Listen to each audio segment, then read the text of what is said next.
আপনারা এই নির্বাচন না করে প্রফেসর ডক্টর ইউনূস সাহেবকে সহযোগিতা করুন। হাসিনার সরকার উন্নয়ন করেছে, উন্নয়নের চেয়ে দুর্নীতি বেশি করেছে। কিন্তু বর্তমানে আমি বেশ কিছু খোঁজ খবর নিয়ে যা দেখতে পেলাম, গত 8 মাসে, 7 মাস বা 7.5 মাসে এই সরকারের আমলে তেমন কোনো বাহ্যিক মানুষের চোখে পড়ে তেমন কোনো দুর্নীতি হয়নি। এবং এই রোজার মাসে দ্রব্যমূল্য নাগালের মধ্যেই আছে। চালের দাম একটু বেড়েছে, যেহেতু মানুষ চালের উৎপাদন তেমন করেনি।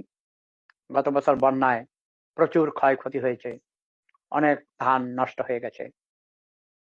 কিন্তু জনগণ অত্যন্ত আনন্দ নিয়ে, উৎসাহ নিয়ে রবি শস্য মানে শীতের শাকসবজি প্রচুর উৎপাদন করেছেন।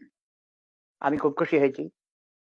অনেক শাকসবজি বিদেশেও রপ্তানি করা হচ্ছে বাংলাদেশ থেকে। এই ইউরোপে বসে বসে আমরা বাংলাদেশের শাকসবজি কিনতে পারি, মাছ, তরি তরকারি সব কিনতে পাওয়া যায়, কচুর লতিও পাওয়া যায়। আমি অনুরোধ করব, আপনারা এই নির্বাচন না করে প্রফেসর ডক্টর ইউনূস সাহেবকে সহযোগিতা করুন। আচ্ছা ভাই, শিশু নির্যাতন প্রধান উপদেষ্টা দায়ী?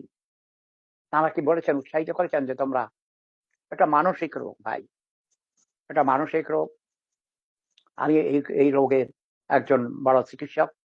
আমি নিজেই মানসিক রোগের সবচেয়ে বড় চিকিৎসক, বিশ্বের সেরা মনোবিজ্ঞানী।